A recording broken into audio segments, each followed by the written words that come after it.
je vous mets au défi aujourd'hui de me dire que je soutenais une œuvre ou quelqu'un qui a détruit ce pays. Et que moi, j'ai participé à cela. Joseph Kabila. Jamais. Joseph Kabila. Jamais. Il a détruit les pays. Jamais, jamais, je n'ai pas participé. Donc, il n'y a pas eu de trahison. Mobutu, autant on ne peut pas dire que Bemba a trahi ses frères parce que il a eu partie liée avec Museveni. Bon. S'il était dans le cadre d'une opération de libération. J'étais porte-parole de la majorité. Je vous mets au défi de trouver au moins 100 000 $ consacrés à ces prestations que j'ai faites ici et à l'étranger. J'ai les informations. J'ai les informations, M. Atundou. Non, non. Et bien souvent, je me débrouillais. Vous dites? Bien souvent, je me débrouillais. Si j'avais reçu cet argent-là, je crois qu'il ne m'aurait pas épargné. Nous n'avons qu'une seule nation, la République démocratique du Congo, notre patrie. Nous avons le devoir de l'aimer et l'obligation de la faire développer à travers notre sens patriotique et nos belles actions. Chers patriotes, il est temps. Rejoignez-nous dans la campagne citoyenne et éducative de sensibilisation sur le changement de mentalité.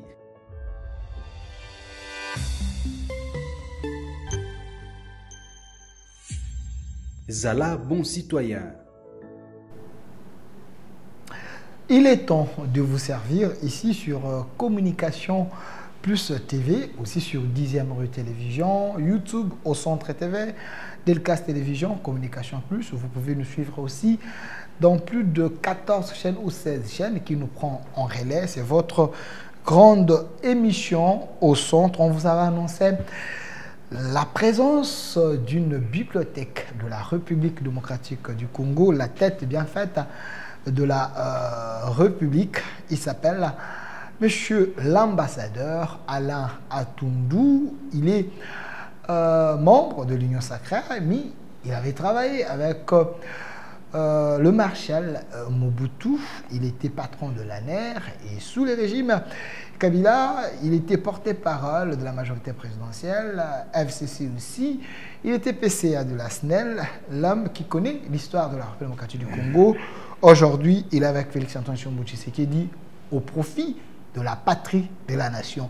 Monsieur l'ambassadeur, soyez le bienvenu. Merci, Delphin. Monsieur l'ambassadeur Alain Atundou, avec vous, on va tenter de décrypter les grandes lignes d'actualité, dialogue de Luanda, perspective de paix dans l'Est de la République démocratique du Congo. On va en parler. Mais avant cela, j'aimerais quand même que nous puissions payer les arriérés. Les questions très questionnantes du public. Quand on parle de M. Atundou, c'est une histoire. Atundou est collé à l'histoire de la République démocratique du Congo. D'entrée des jeux, Monsieur l'ambassadeur Atundou a travaillé avec le maréchal Mobutu. Qu'est-ce qui avait motivé Mobutu de travailler avec vous? Qu'est-ce qui avait motivé Mobutu à travailler avec moi?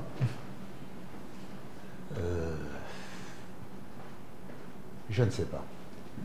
Parce qu'il faut voir mon parcours. C'est à l'université que j'ai été. J'ai compris que j'avais été repéré et recruté au niveau du service de renseignement, le service extérieur, et c'est par ma promotion au niveau de ce service que les chefs d'alors, c'était M. Mokolo, M. Seti, M. Kema, qui m'ont donné l'occasion de servir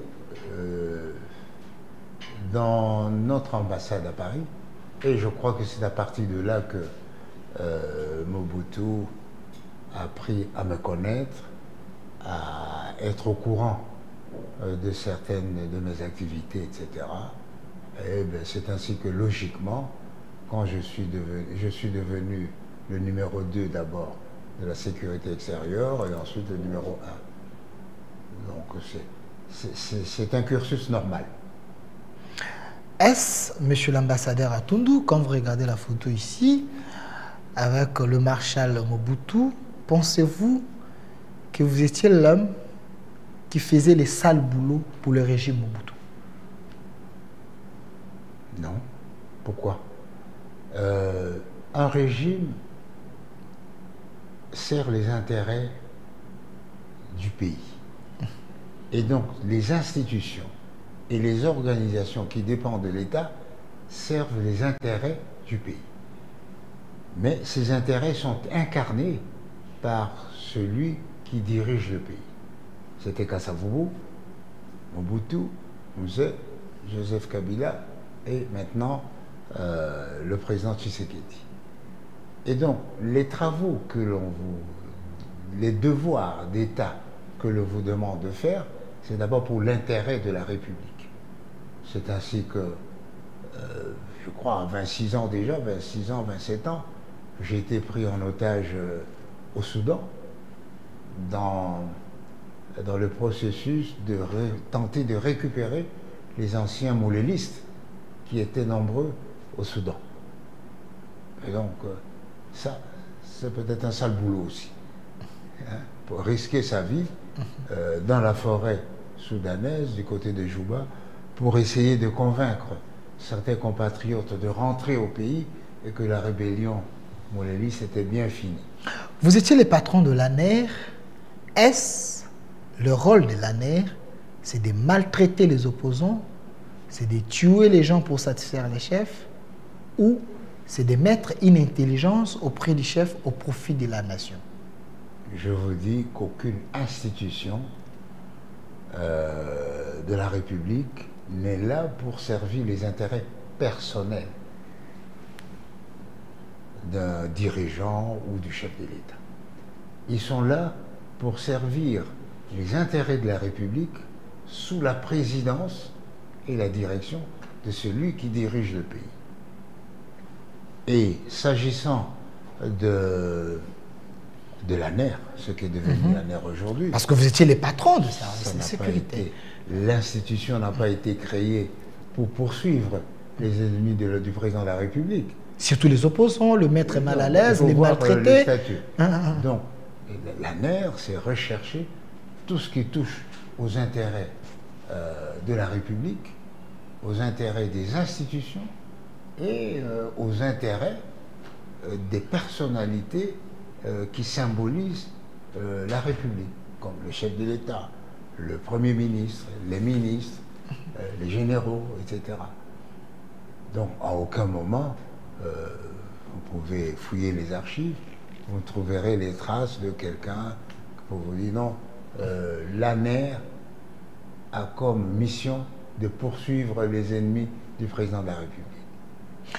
Monsieur l'ambassadeur, aujourd'hui, l'ANER est sali, surtout l'ANER de la République démocratique du Congo, par les opposants. Il y a plusieurs rapports que ces services vendent les informations à nos ennemis et ces services n'aident pas les dirigeants à bien voir les choses, ne met pas sur la table du chef de l'État toutes les informations pour permettre à ce que le pays soit aux aguets face aux attaques des ennemis.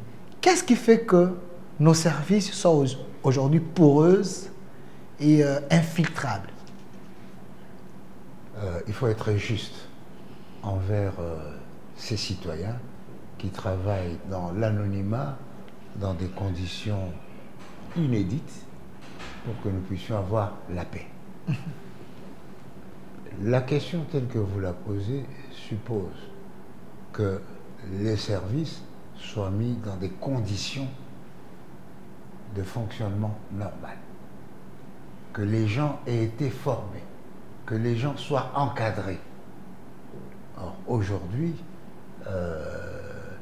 je crois que les services ne bénéficient pas de toute l'attention voulue compte tenu des exigences déjà de la profession et surtout compte tenu des défis et des enjeux actuels.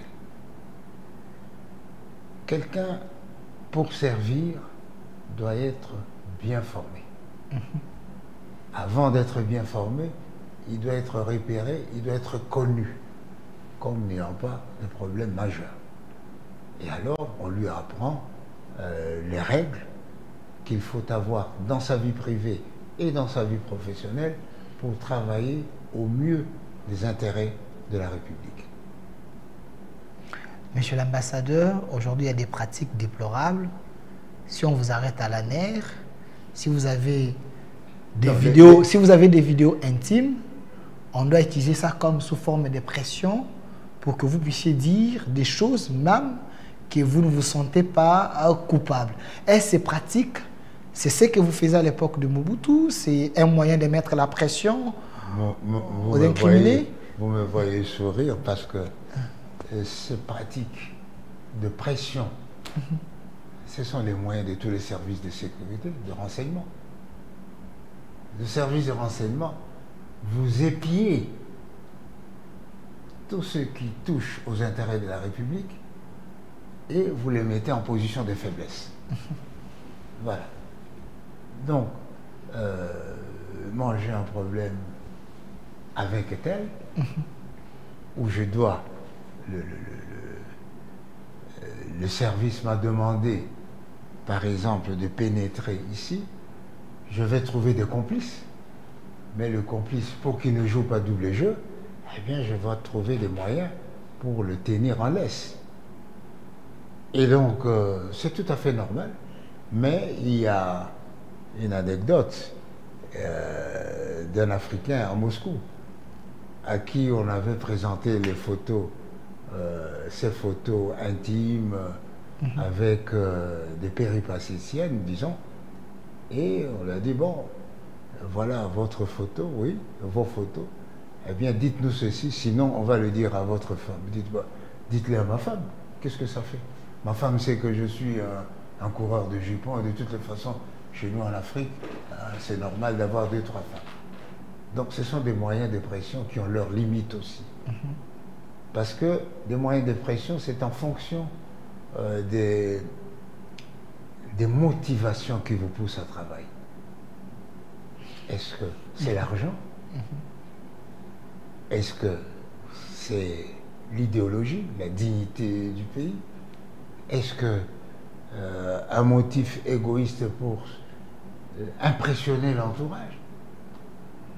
Alors, si c'est pour impressionner l'entourage et que on trouve une vidéo où je ne suis pas l'homme dur comme je le laisse apparaître, je pleure quand j'ai faim, j'ai fait ceci, on va dire, bah, écoutez, si vous ne nous donnez pas ceci, nous allons le dire à votre quartier et vous allez perdre votre roi. Donc, ce sont des pratiques tout à fait normales. Hein. Ne croyez pas que l'État, dans sa forme actuelle, est l'œuvre du génie congolais. Non.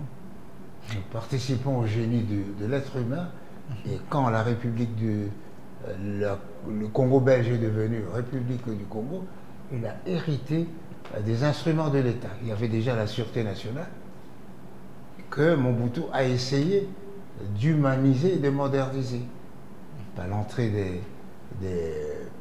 des universitaires, par de contacts avec les pays amis, par des représentations, par des réunions avec des services amis, etc.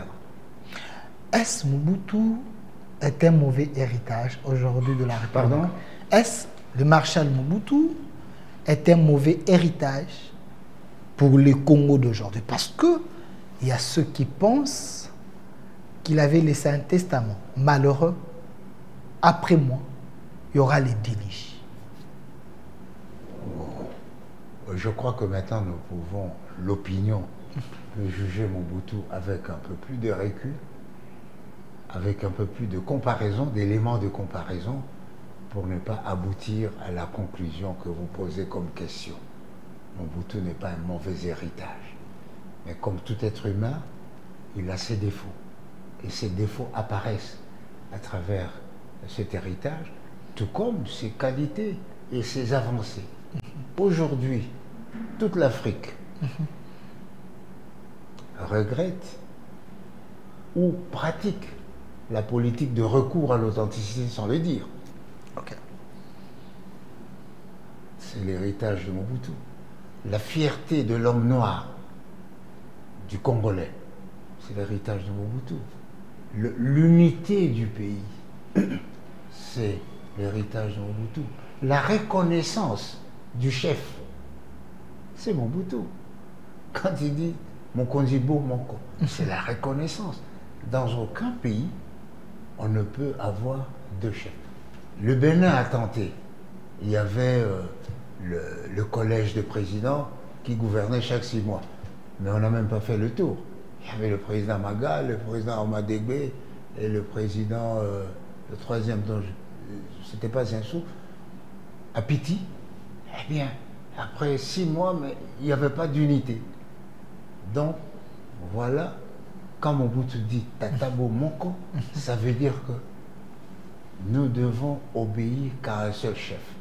Et particulièrement en cette période de guerre, eh bien, notre Tatabo Moko, c'est Tshisekedi.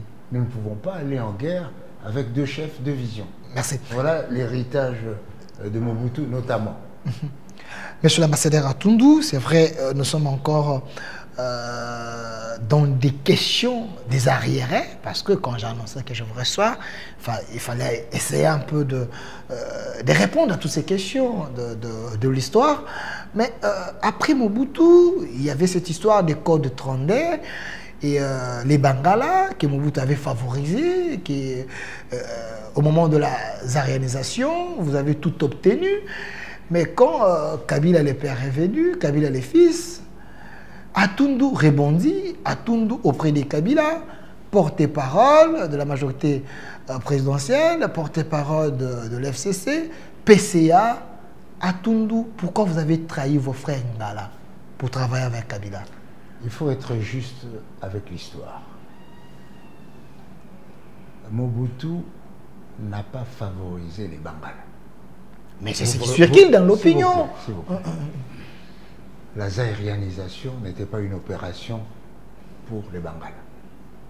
Mais vous étiez les bénéficiaires. La première banque, la banque de Kinshasa, n'était pas une banque de Mongala. Mobutu était un nationaliste qui avait ses défauts, mais qui avait aussi le sens de l'équité et de la justice. Qu'est-ce à dire? Prenons le cas de l'université. Aujourd'hui, on parle de quota. Mais le quota, c'était une opération de réajustement, d'équité. Parce que Mobutu a réalisé que, je crois, dans une paroisse ou mission, n'est-ce pas, au Bas-Congo, il y avait plus d'écoles que dans toute la province orientale de l'Équateur. Je ne peux pas leur empêcher d'aller à l'école, mais je dois exercer une discrimination positive. Parce que ça existe? La discrimination positive ça existe? prévient les conflits futurs. La discrimination positive. Oui. Ça existe ou c'est l'invention d'Atundu? C'est ce qu'on appelle le quota, non? Okay. Le quota, c'est une discrimination positive. On dit, bon, chaque province doit avoir autant. Si le quota de cette province n'est pas épuisé, on le met chez les autres. C'est ça la discrimination positive. C'est une mesure de redressement, mais qui a aussi des aspects pervers, on va dire ça comme ça. Mais il l'a fait dans l'esprit d'équité, il l'a fait dans l'esprit de justice, il l'a fait dans l'esprit d'éviter des conflits dans la République au motif que certains sont favorisés, d'autres non. Et aujourd'hui, on ne parle plus de Bangala, on parle des hommes de Mobutu, que l'on retrouve partout. Il faut féliciter. Dans toutes les provinces, il y a les hommes de Mobutu. C'est ça l'avantage. Et c'est ça aussi un héritage de Mobutu. Vous trouverez des gens d'autres provinces parler en bien de Mobutu. Je ne vais pas citer Madame Mzuzi. Elle a parlé d'un Zuzu Mbumbu. oui, d'un bilan positif, etc. Mais pourquoi vous avez trahi vos frères pour travailler Je avec n'ai pas Kabila? trahi. Pour travailler avec Kabila, au Non, moment non, que non, non. Kabila avait la haine viscérale contre le Bangala, c'est ce qui surquille, mais Atundu a trahi ses frères pour être aux côtés de Joseph Kabila et son père. C'est une d'abord présentation incorrecte de l'histoire, parce que je n'ai pas trahi mes frères.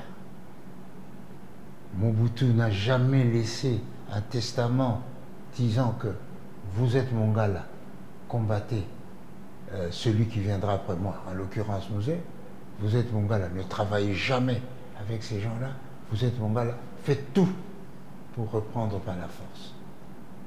C'est ainsi que lorsque Mobutu est décédé, nous nous sommes retrouvés quelques jeunes à l'époque, même, pour nous dire, ben, est-ce qu'il faut aller dans la voie de la guerre? Il y avait deux options. Certains croyaient à la guerre, d'autres au dialogue. Eh bien, nous étions de ceux qui croyaient au dialogue, avec le patriarche Nendaka à l'époque, avec Alexis Kadima, qui est là, avec beaucoup d'autres jeunes gens. Et nous sommes venus ici d'ailleurs pour prôner cet esprit de dialogue du temps de Mouzé. Du temps de Mouzé, nous sommes venus ici en mission de bons offices pour dire aux nouvelles autorités que comme tout conflit se termine autour d'une table, eh bien, faisons l'économie de la guerre, mettons-nous autour d'une table. Ça c'est connu, le comité de bons offices est connu. Donc il n'y a pas eu de trahison. Mobutu, autant on ne peut pas dire que Bemba a trahi ses frères parce qu'il a eu partie liée avec Museveni. Bon. S'il était dans le cadre d'une opération de libération, eh bien, il n'a pas trahi ses frères Bangala. Mais quand Laurent Désiré Kabila est venu, Alors, on a poursuivi les Bangala avec cette histoire de code Trandé. Code Trandé. Ça, ce sont des déviations. Vous connaissez cette histoire ou pas?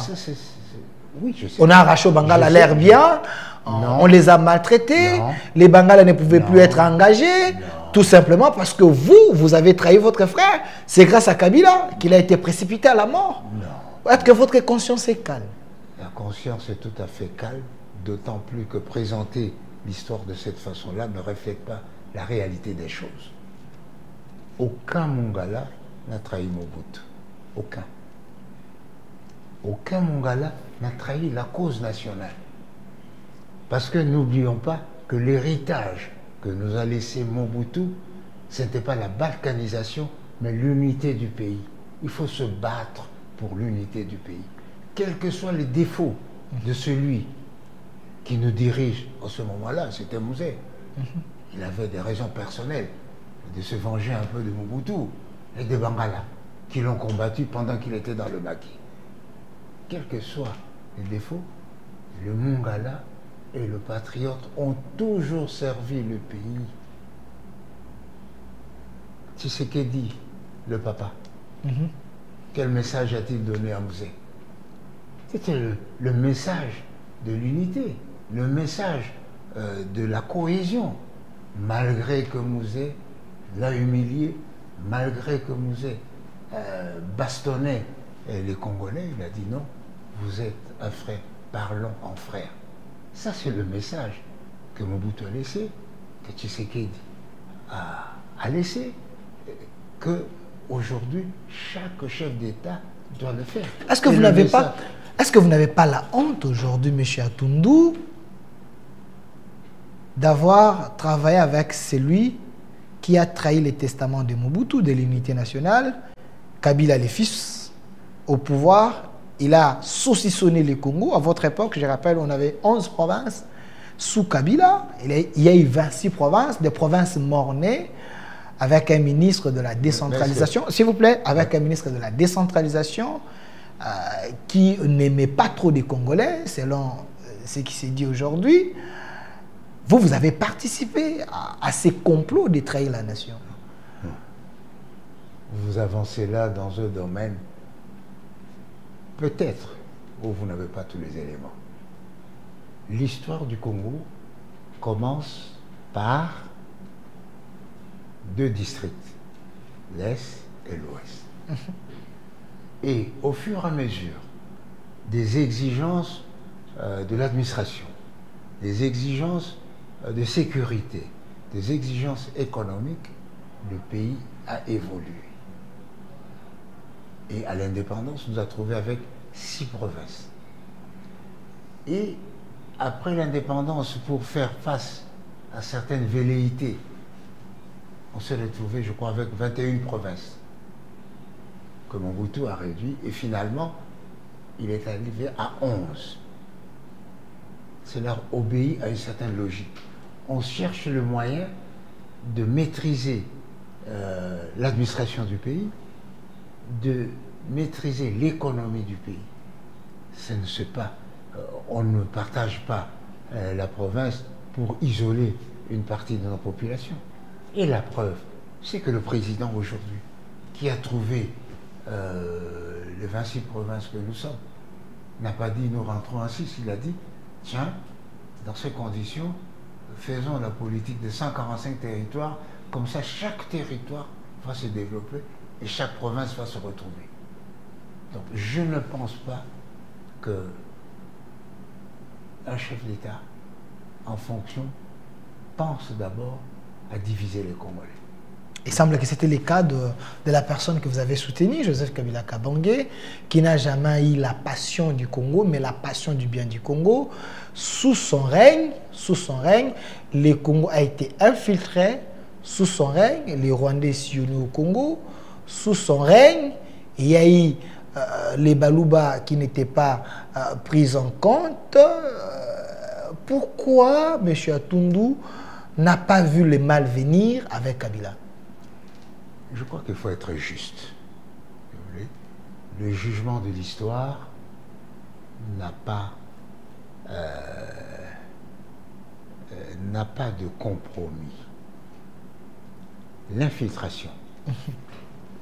Parlons d'abord de l'infiltration. Vous voulez parler de l'Est, hein, et au fur et à mesure dans tout le pays. L'infiltration est l'expression de la mauvaise foi de la personne que nous avons accueillie. Vous accueillez quelqu'un chez vous, vous lui donnez à manger, à boire et à dormir, et demain, il se présente comme votre frère ou votre papa. C'est ça l'esprit pervers de l'infiltration. Et pendant l'époque coloniale, les Belges, pour plusieurs raisons, ont transplanté les populations Banyarwanda au Congo, à Massissi, à Rutshuru, au Katanga, pour plusieurs raisons. À cause des événements politiques, il y a eu des traversées, une sorte d'envahissement des populations qui puisaient la violence. En 1958, ils sont arrivés, nous les avons accueillis comme des frères, et il s'est avéré que, en fait, c'était des Tutsis qui fouillaient les problèmes entre Tutsis et Hutus. On les a accueillis, on leur a donné le statut de réfugiés. Entre-temps, il y a eu cette volonté d'améliorer les relations entre le Rwanda et le Congo, grâce à l'action du président Habyarimana Mobutu. Je vous fais grâce des détails. Et le président Mobutu a cru bien faire en donnant la nationalité à ceux des réfugiés, de ces réfugiés qui se considéraient comme Congolais. C'est la fameuse loi de nationalité globale dont on attribue la paternité à Bisengimana, qui était un sujet rwandais, président des étudiants rwandais à l'Ovanium, qui est resté 11 ans directeur de cabinet du président Mobutu. À l'époque, on ne parlait pas d'infiltration. Pourquoi? Parce que ces Rwandais-là, qui bénéficiaient de la nationalité congolaise, ne pensaient plus à aller reconquérir le pouvoir au Rwanda. Ils s'intégraient et le Mobutu leur a facilité. Ils sont intégrés dans le rouage, dans l'administration, etc. Et voilà pourquoi on n'a pas parlé d'infiltration. Le problème de l'infiltration a commencé à se poser avec la volonté du FPR de reconquérir le pouvoir et d'être présent, de reconquérir le pouvoir non seulement au Rwanda, mais dans tous les pays où se retrouveraient les populations d'origine rwandaise et particulièrement Tutsi.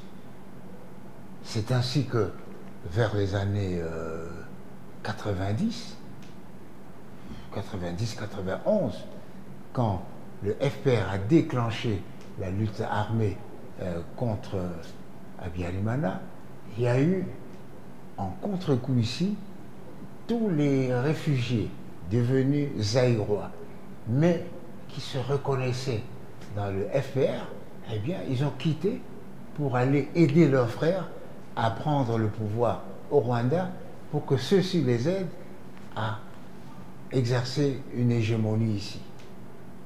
Voilà le problème de l'infiltration. Alors, monsieur l'ambassadeur, parce que vous touchez là où ça fait mal. Mais je ne vais pas terminer parce que l'infiltration est venue avec l'AFDL. Alors, c'est dans ce sens-là. Quand l'AFDL, l'AFDL, je veux dire, c'était un marché des dupes. Un marché des dupes. L'AFDL. Oui, avec le Rwanda. Ok. Le marché entre le FDL et, enfin, Mosé Kabila et Kagame, c'est un marché de dupes. Kagame croyait utiliser cette voie-là pour s'infiltrer et exercer, prendre le pouvoir au Congo. Mouzé qui disait oui, dès que moi je m'installe, je les chasse. Eh bien, quand il les a chassés, ils sont rentrés. C'est alors qu'ils sont revenus sous forme de RCD, de CNDP, etc., avec l'intention manifeste, non seulement de nous infiltrer, mais d'occuper les fonctions et le territoire. Alors, monsieur Atundu, face à l'histoire, vous êtes un vrai complice, vous venez de l'avouer, parce qu'il y a une opinion. Je suis complice de l'histoire. Face à l'histoire, vous êtes celui qui a fait une complicité contre la République, vous venez de l'avouer. Non. Je peux terminer. Je vous explique. Moi, je n'étais pas là lorsque les Belges ont transplanté les Rwandais ici, pour plusieurs raisons. Alors, je n'étais pas là. J'étais encore étudiant lorsque il y a eu la loi accordant la nationalité collective. Je n'étais pas dans la rébellion avec Mouzé pour venir avec le Rwandais ici. Alors, je suis témoin de l'histoire et acteur de quelques passages. Témoin de l'histoire qui a favorisé de quelques passages. Voilà, témoin de l'histoire qui a favorisé les aventuriers pour détruire les Congos. Monsieur l'ambassadeur Alain Atundu, vous êtes un flic, vous connaissez bien les secrets de notre pays. Joseph Kabila que vous avez soutenu, on l'appelait Afandé. Il fit, selon plusieurs sources, un soldat de l'armée rwandaise, mais c'est celui-là que vous avez soutenu comme un Rwandais à détruire les Congos. On vous accuse, vous, de lui avoir donné l'identité congolaise, vous et Ngoï Moukena. Pourquoi, à cette époque, vous n'avez pas dit la vraie vérité aux Congolais que vous avez soutenu un Rwandais? André Alain Atundu Liongo n'a jamais parlé de problème de l'identité de Kabila. Parce qu'il n'avait pas des éléments. Parce que vous savez, vous ne voulez pas dire ça aux Congolais. Non. Oui, ça vous a arrangé. Non, c'est moi. Ok. Je vais vous expliquer. C'est Moukeni qui a dit, voilà comment nous avons fabriqué l'homme. Mbanda, par les connaissances qu'il avait, il a dit qu'il connaissait la composition de Mouzé. Moi, de tout ce que je sais de Mouzé, c'est que c'était un maquisard depuis l'âge de 26-27 ans et que le général Maélé allait abattre, mais que le président a dit non, il ne faut pas l'éliminer, etc. Mais maintenant, le jugement que les jugements ou l'impression que vous donnez de moi, c'est comme si j'étais l'acteur majeur de l'histoire. Mais comme flic, vous connaissez l'histoire. Je ne peux pas renier. Vous avez accompagné les mensonges. Je ne peux pas renier ma présence au moment de l'histoire. C'est bien, c'est comme une guerre. Dans une guerre, chacun a sa guerre. Je vous mets au défi aujourd'hui de me dire que je soutenais une œuvre ou quelqu'un qui a détruit ce pays. Et que moi, j'ai participé à cela. Joseph Kabila. Jamais. Joseph Kabila. Jamais. Il a détruit les pays. Jamais, jamais, je n'ai pas participé. Je n'ai pas participé. Je vous cite un nom. Aujourd'hui, c'est vrai qu'il y a eu cette évolution du président Kabila, malheureusement. Mais, à part, c'est que l'histoire nous révèle aujourd'hui que, probablement, il y a eu partie liée avec Kagame pour favoriser le brassage et le mixage. Et le mixage. Et moi, je n'étais pas là. Mais ceux qui avaient préconisé le mixage et c'est toute la classe politique congolaise. Mais vous étiez dans cette classe politique. Toute la classe pourrie. Vous étiez dans cette classe politique pourrie. Y compris le président Tshisekedi. S'il vous plaît. Y compris, non, n'individualisons pas. Il semble que le président Tshisekedi était victime de l'histoire. Mais monsieur l'ambassadeur Alé Tundu a favorisé un Rwandais qui a servi les intérêts du Rwanda au Congo. Joseph Kabila, selon plusieurs révélations. En quoi faisant? Dites-moi cette révélation. Vous les défendez comme porte-parole, vous avez les arguments convaincants, vous emballez l'opinion dans votre intelligence et sagesse. Voilà pourquoi aujourd'hui les gens sont plus regardants. Nous parlons des choses sérieuses. Ne faisons pas de l'humour noir. M. Atundu était le porte-parole de la majorité présidentielle. Ok. Ça c'est un, il n'était pas le porte-parole de Kabila. Dans la majorité présidentielle... Les patrons de la majorité, c'est Kabila. La majorité présidentielle, c'était constitué des Congolais. Ok. Qui disaient, voilà, maintenant vous dites ceci, je l'ai dit, j'explique. Et la majorité présidentielle n'était pas faite pour détruire le Congo. Et donc, aujourd'hui, je vous mets au défi de dire que moi, à Tundu, j'ai couvert une opération en âme et conscience pour détruire le Congo. Mais comment je peux détruire le Congo? Parce que déjà, ma personne, je suis partout dans le Congo. Le Congo vous a tout donné, monsieur l'ambassadeur Atundu. Oui, mais comment expliquer que vous avez mis votre intelligence au service des billets verts auprès des Kabila? Vous agissez par procuration. Toutes vos sorties médiatiques, il y avait des 100 000 $, 50 000 $, selon plusieurs sources. M. Atundu, pourquoi vous les faisiez? Vous êtes extrêmement féroce et injuste à mon égard. J'étais porte-parole de la majorité. Je vous mets au défi de trouver au moins 100 000 $ consacrés à ces prestations que j'ai faites ici et à l'étranger. J'ai les informations. J'ai les informations, M. Atundu. Non. Et bien souvent, je me débrouillais. Vous dites? Bien souvent, je me débrouillais. Par acquis de conscience. Je n'avais pas un budget pour les communications. Vous pouvez poser la question aux gens. C'est vrai que nous sommes allés, M. Mende et moi, nous avons été reçus par le président Kabila, que nous lui avons proposé un projet de budget pour le porte-parole du gouvernement et pour le porte-parole de la majorité présidentielle, mais sans suite.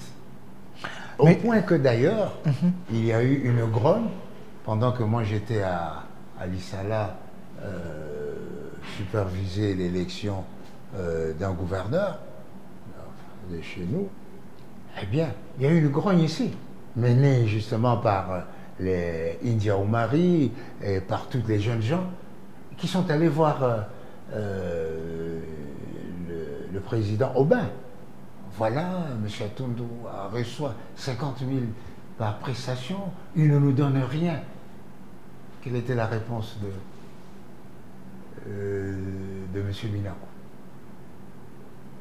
Si j'avais reçu cet argent-là, je crois qu'il ne m'aurait pas épargné. Il leur a dit, il n'a rien reçu, il n'a rien eu qu'il ne vous ait pas donné. Ça, c'était la réponse d'Obé Minaku. Oui. Mais j'ai une autre version, monsieur ambassadeur Ali Atundu. Soyez sincère avec l'histoire. J'ai une autre version. Monsieur Ali Atundu touchait l'argent entre les mains des directeurs des cabinets du chef de l'État, Némi Mulenya. C'est celui qui vous donnait des 100 000 $, des 50 000 $. C'est celui qui vous donnait même les éléments des langages. Monsieur Atundu, acceptez, c'est déjà les passé. Pourquoi nier?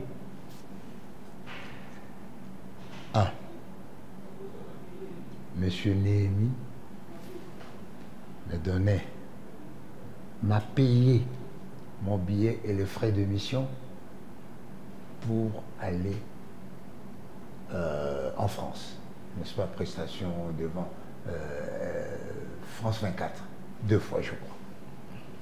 Posez-lui la question, est-ce qu'il m'a donné 20 000 $? Il faut pas... Il est là, c'est un homme honnête et sincère. Il est là, c'est un homme que je respecte. Et pour avoir les éléments de langage, on discutait, non seulement avec lui, mais avec M. Aubin, et quelquefois au bureau politique. Nous avons telle situation, qu'est-ce que nous devons dire? Quels sont les mots qu'il faut employer et qu'il ne faut pas employer? C'est ça les éléments de langage. Donc ce n'est pas être coupable que de décider des éléments de langage. Ce n'est pas un signe de culpabilité. Que vous avez monnayé votre intelligence. Je ne sais pas ce que vous entendez par monnayer l'intelligence. S'il en est ainsi, j'ai monnayé mon intelligence depuis Mobutu. Parce que chaque fois que j'ai travaillé, on me payait à la fin du mois. C'est monnaie. Non, soyons sérieux. Alors, soyons sérieux. Monsieur ambassadeur Ali Atundu, évoluons avec l'actualité. Aujourd'hui, vous êtes sans ignorer. Il y a les pourparlers de Luanda. Kabila, il avait dit, il avait fini cette histoire du M23, mais sous le régime Tshisekedi, il semble que c'était des bombes qu'il avait laissées à Tshisekedi. Il avait laissé un pays ingouvernable entre les mains de Tshisekedi. Le président Tshisekedi et Jean-Pierre Bemba, ils ont révélé aux Congolais que c'est Kabila qui soutient l'AFC, c'est lui-même le patron du M23. Monsieur Ali Atundu, est-ce Joseph Kabila, pour vous aujourd'hui, c'est l'axe du mal du Congo? Soyons justes. Que nous renseigne l'histoire. Que tous les maux que nous vivons proviennent de l'acte inclusif et global de Sun City. C'est là que le mixage était prévu, le brassage, l'intégration dans les sphères politiques. Et donc, chaque fois que le Rwanda, parce que c'était au bénéfice des éléments rwandais, ne se retrouvait pas, il créait une rébellion, CNDP. Ah, nous ne sommes pas d'accord, etc. Il va se battre. Moutebousi. Ah, nous ne sommes pas d'accord. Et donc, Kabila a laissé le pouvoir au moment où cette rébellion était en situation dormante. Elle ne s'exprimait plus, mais elle existait. Il semble que c'était par les arrangements. Les arrangements. Non. Elle existait. Et donc, je voudrais dire ceci, que toutes les périodes de paix que l'on a connues depuis l'accord global, c'était des trêves. Ce n'était pas des moments de paix. Ce sont des trêves dans la paix. Il n'y a jamais eu la paix. Pour que nous ayons la paix, il faut que nous ayons confiance en notre esprit d'être Congolais. Il faut que nous ayons confiance que ces institutions, c'est nous qui les avons créées en fonction de nos intérêts à nous. C'est ça. Parce que tant que nous aurons une institution inspirée par l'accord global et inclusif contenu dans la Constitution qui nous régit, eh bien, il y aura toujours...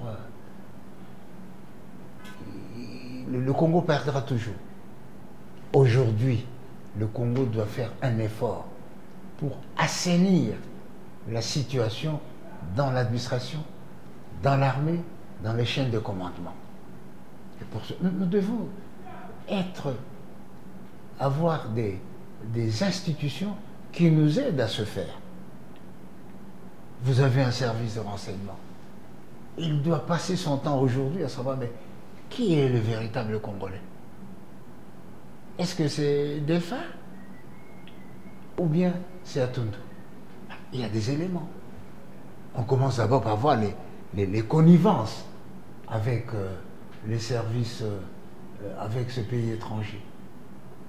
Et puis de fil en aiguille, on découvre un nom, mais celui-là, en réalité, c'est un réfugié à qui on a donné la nationalité, mais dont, en réalité, les parents sont, etc., etc. Donc, le jugement de l'histoire est global, mais malheureusement n'est pas complaisant. Mais surtout, aujourd'hui, il y a certains cadres du PPRD qui sont au M23, AFC, sont en train de porter des tenues, mais aucune déclaration ou radiation du PPRD, parti de Joseph Kabila Kabang, je parle d'Henri Magie, Yannick Chisola, est-ce Joseph Kabila n'est-il pas coupable? Moi, je ne suis pas porte-parole de Joseph Kabila aujourd'hui. Je constate avec vous, et j'ai eu à le dire de façon audible, que l'évolution de l'histoire nous montre les implications de certaines relations préjudiciables. Effectivement, il est étonnant que non seulement qu'on n'ait pas dénoncé le départ de ces gens-là, mais qu'on ait dénoncé aussi ceux qui sont à la tête de, disons, la rébellion M23 et la rébellion de AFC. Et c'est un péché par omission, je dirais. C'est un péché par omission et c'est troublant. Quand Joseph Kabila dit qu'il a encore l'énergie pour servir le Congo, s'il revient à Tundu, vous pouvez lui tendre votre main? Lui tendre la main, comment? Kabila gérait. Vous avez vu ses failles et ses qualités. Il a dit à Namibie, il a encore l'énergie pour servir le Congo. Oui. S'il revient aujourd'hui, vous pouvez lui tendre la main, vous pouvez travailler avec lui. Kabila n'est jamais parti. Kabila n'est jamais parti. Comment ça? Il s'est retiré, il a pris une pause dans la politique active, mais il était toujours dans la politique. Et quand j'ai quitté la majorité présidentielle, le FCC, pour l'Union sacrée, mais Kabila était toujours là. Et pourtant, j'ai décidé, je dis non, je fais ça. Pourquoi vous avez laissé Kabila pour rejoindre Tshisekedi? C'est quoi la motivation? C'est à croire que les émissions que vous organisez, vous n'avez plus les éléments en tête. Je vous ai déjà dit ici, plus d'une fois, pourquoi j'ai rejoint le président Tshisekedi. Il a lancé un appel à la nation. Voilà, la nation a besoin de ça, d'une majorité pour gouverner. Ceux qui veulent venir avec moi, qu'ils viennent, nous allons partir ensemble. Eh bien, j'étais de cela. Ce n'est pas une trahison, c'est répondre à l'appel de la nation. Ce que Tshisekedi fait aujourd'hui sur le plan international et sur le plan régional, est-ce qu'il le fait mieux que Joseph Kabila? Je n'aime pas jouer à ce jeu-là de comparaison. Parce que le contexte de Tshisekedi est différent. Je voudrais vous rappeler que vous étiez nombreux à faire des statistiques sur les voyages du président. J'étais un des rares qui avait dit au cours d'une émission qu'on peut faire 10 fois un voyage pour obtenir un résultat insignifiant. Je vous avais donné l'exemple, je crois, de Kissinger, qui avait dû faire 15 missions, je ne sais pas où, un autre secrétaire d'État, qui avait dû faire 15 missions au Moyen-Orient pour n'obtenir qu'un lopin de terre pour la Syrie. Et je vous ai dit, voyons le résultat. Malheureusement, maintenant que le résultat est là, que la victoire du président est patente, eh bien, tous ceux qui l'avaient soutenu en ce moment-là sont oubliés par l'opinion à cause de certains qui viennent crier que nous étions là au président. Non, souvenez-vous, j'étais un de rares. Je dis, en diplomatie, la comptabilité diplomatique n'est pas la comptabilité arithmétique. La comptabilité arithmétique, j'ai acheté ceci, j'ai vendu autant. Mais la comptabilité diplomatique, j'ai fait 10 voyages et j'ai amené ceci. Ceci peut être d'une grande importance. Mais Chatoundou, aujourd'hui, c'est grâce à ces voyages qu'on qualifiait d'inutiles. Pourquoi aller chez les mêmes, etc. C'est grâce à ces voyages que nous bénéficions aujourd'hui des cascades de sanctions contre le Rwanda, contre Kagame et contre certains responsables. On va parler des sanctions, mais Tshisekedi, M. Chatoundou, est considéré par les opposants comme un président faible, qui n'a pas un leadership, un homme qui ne respecte pas ses paroles. Il avait dit, les dialogues avec le M23, c'est une ligne rouge à ne pas franchir. Aujourd'hui, la délégation de la RDC est au Luanda pour négocier avec le M23, malgré que le M23, l'AFC, ils ont refusé. Est-ce que ce n'est pas la faiblesse de Tshisekedi? Vous savez, le président Sadat, à la mort de Nasser, a été choisi par les généraux parce qu'on le prenait pour faible. Du bon, lui, à un certain temps, il va passer. Eh bien, le président Sadat a fait, je crois, 10 ans et il a été tué au pouvoir. Peut-on considérer le président Tshisekedi comme faible? Quelqu'un qui va faire 2 mandats? Faible par rapport à quoi? Ne respecte pas ses paroles. Par rapport à votre vision. Sa leadership n'est pas affirmée en Afrique. Contrairement à Paul Kagame, selon Ambongo, c'est un leader qui donne l'espoir. Bon. Tshisekedi exerce un leadership démocratique. C'est-à-dire où il laisse les opposants et chacun des citoyens exprimer son avis, son opinion. Kagame exerce un leadership autocratique, presque messianique, où la vérité ne se trouve que dans ce qu'il fait. Alors comment pouvez-vous comparer ces 2 types de leadership? Quand Kagame dit le malheur de la RDC, c'est savoir un président qui a été taximène, qui a été livreur de pizza. Est-ce que ce n'est pas une manière d'humilier le Congo? Paul Kagame se moque de nous. Est-ce que le résultat d'aujourd'hui démontre autre chose? Bon, puisqu'il en est ainsi, le président Tshisekedi est faible, le président Kagame est extrêmement fort, qu'il prenne son hélicoptère, qu'il vienne à Mongaliema, on va lui laisser la présidence. Non, soyons justes envers les gens. Est-ce... Bien sûr, Tshisekedi n'a pas toutes les qualités. Qui en a eu? Mais il mène le pays dans la sauvegarde de l'unité, dans la sauvegarde de nos richesses. Si Tshisekedi avait un leadership faible, pouvait-il avoir la majorité au Parlement? Pouvait-il mener à bon port ces sanctions qui qui lui font tourner la tête. Kagame parle de la manipulation, qu'il a manipulé manipulation? la communauté internationale. Tu sais qu'elle était manipulateur. Si Paul Kagame l'a dit. Si vous voulez que la vie de Kagame aujourd'hui soit le jugement de Tshisekedi, alors vous faites fausse route. Parce que Kagame, les réactions de Kagame aujourd'hui, ce sont les réactions d'un serpent à qui on a coupé la tête. Il continue à s'agiter. Et les gens ont peur et de la tête et du corps. Pensez-vous que Tshisekedi l'a affaibli? Pardon? Pensez-vous que Tshisekedi a affaibli Paul Kagame?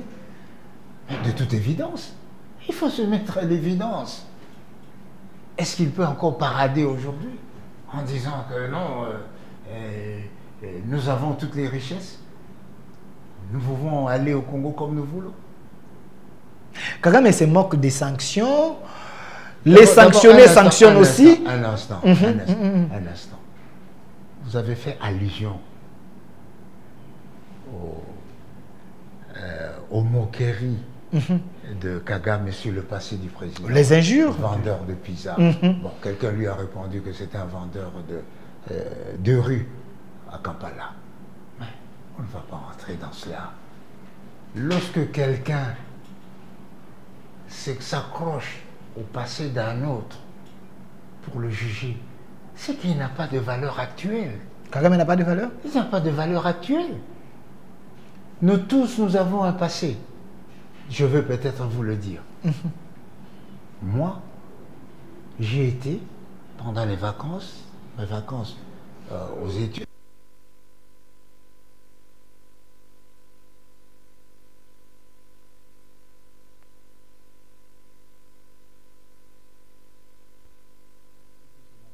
mais j'étais receveur. J'avais un chauffeur qui me disait ne faites pas ceci, ne faites pas cela. Alors dites maintenant que puisque je suis receveur, mon diplôme universitaire ne vaut rien, mon expérience ne vaut rien. Et vous estimez que le président Tshisekedi est tellement, passez-moi l'expression bête, qu'en 6 ans de pouvoir, il n'a rien appris? N'ayons pas la prétention de nous prendre comme le meilleur de l'humanité. Apprécions les autres parce que nous continuons à évoluer. Est-ce les sanctions des États-Unis et les sanctions de l'Union européenne sont des sanctions éphémères qui n'ont aucun impact face au régime de Kagame? Parce que lui, les sanctionnés sanctionnent aussi. Si ça n'avait aucun impact, Kagame tel que je le connais, il n'aurait rien dit. Donc ça a un impact et ça le gêne énormément.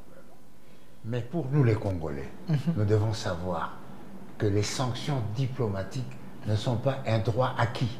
Ne sont pas un droit acquis. C'est-à-dire que de maintenant jusqu'à la fin, eh bien, il y aura des sanctions contre Kagame. Nous devons sécuriser ces sanctions-là. Nous devons, par exemple, aujourd'hui, il ne faut pas exploiter les richesses. Le Rwanda ne peut pas exploiter les richesses du Kivu. Mais si nous ne pouvons pas mettre ces richesses-là sur le marché, il y a quelques-uns qui vont venir demander au Rwanda de faire le flibustier pour retirer cette richesse. Donc, ne perdons pas la tête à cause du succès diplomatique du président Tshisekedi. Soyons vigilants. Qu'est-ce qu'il faut pour consolider ces victoires diplomatiques? Il faut que nous ayons une armée à la hauteur des défis et des enjeux. Il faut que nous ayons les services de sécurité. Mais il faut aussi que nous ayons des citoyens conscients. Les citoyens conscients, c'est par le civisme. Il faut que notre citoyen, notre étudiant, notre élève connaisse l'histoire de la présence des Rwandais ici, connaissent l'histoire de l'attribution de la nationalité aux Rwandais, connaissent les raisons qui poussent aujourd'hui le Rwanda, la République du Rwanda, à venir spolier nos richesses. C'est comme ça que nous allons protéger la victoire diplomatique du président Tshisekedi et nous allons protéger notre pays. Monsieur l'ambassadeur Atundu, les opposants congolais font une campagne dans les réseaux sociaux que Tshisekedi a vendu les pays à Trump, donc aux États-Unis. On les avait offert un contrat juteux. Tshisekedi a vendu l'Est pour rester au pouvoir. Ce n'est pas dangereux des contrats comme ça, au nom de la paix, offrir aux Américains toutes nos richesses de l'Est? D'abord, il faut prendre ces genres de déclarations vraiment avec des pincettes. Je parle de Katumbi, Faïlou, Kabila. Je ils sont très nombreux. Pourquoi ils font ces déclarations? C'est pour dire ôte-toi de là que je m'y mette. Donc je n'y vais pas. Mais le président Kabila, quel était le principe de ce contrat avec les Chinois? C'était nos minéraux contre les infrastructures. Non, c'est pas nouveau. Sur le plan international, quand l'Irak de Saddam Hussein a eu des problèmes à la suite de la guerre, il a passé un contrat avec l'ONU. Pétrole contre nourriture. Ce sont des choses. Le troc, c'est le premier acte de commerce. Le troc. Tous les autres, tous les détails que nous faisons, il faut gagnant-gagnant. Le contrat le plus avantageux, c'est le troc. C'est le troc. Et donc le président Tshisekedi est tout à fait dans son droit d'user de nos richesses au mieux des intérêts de la République. Est-ce que c'est un avantage? On aura réellement la paix si ces contrats arrivent? La paix, c'est quoi? La paix s'obtient à la suite d'une posologie. Respecter. 1. Le cessez-le-feu. 2. La cessation des hostilités. 3. Le pacte de non-agression. 4. Le pacte de coexistence. 5. Le pacte de coopération.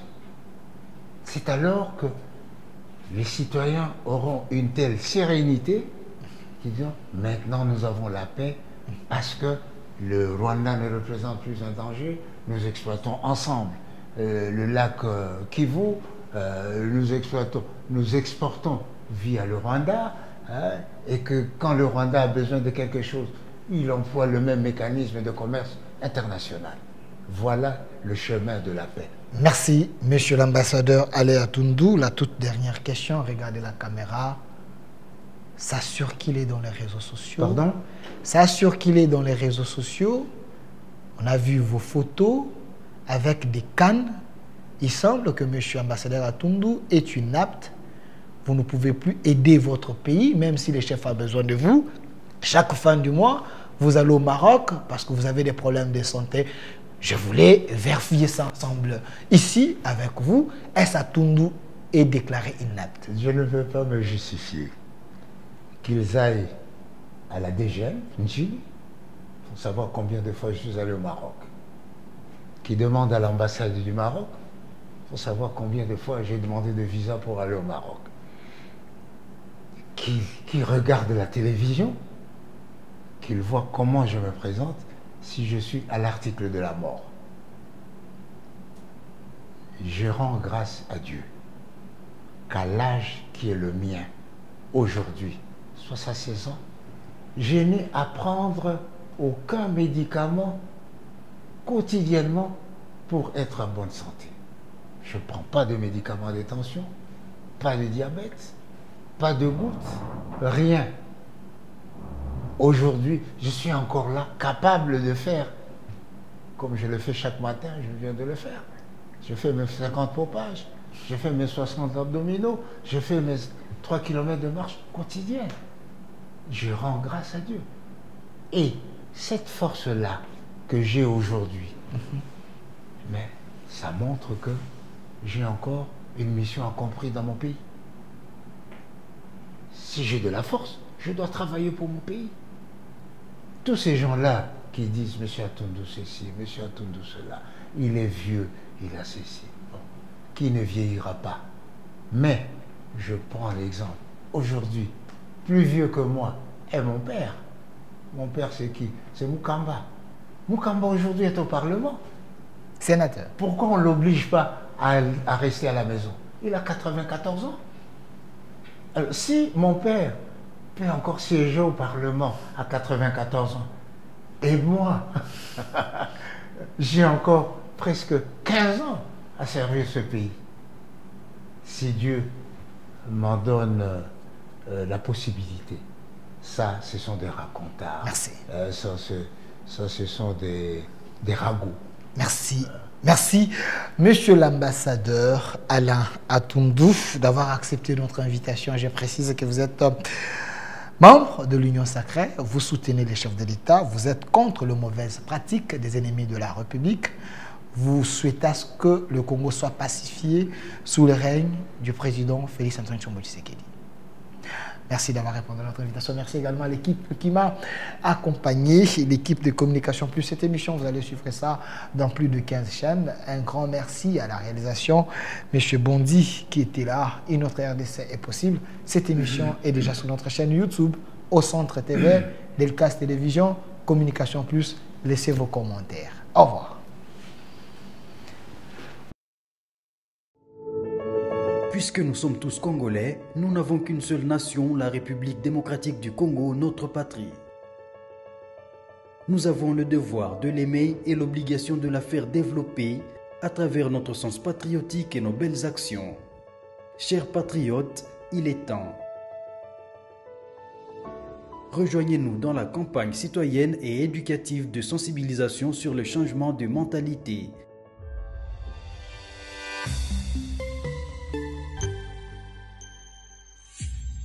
Zala, bon citoyen.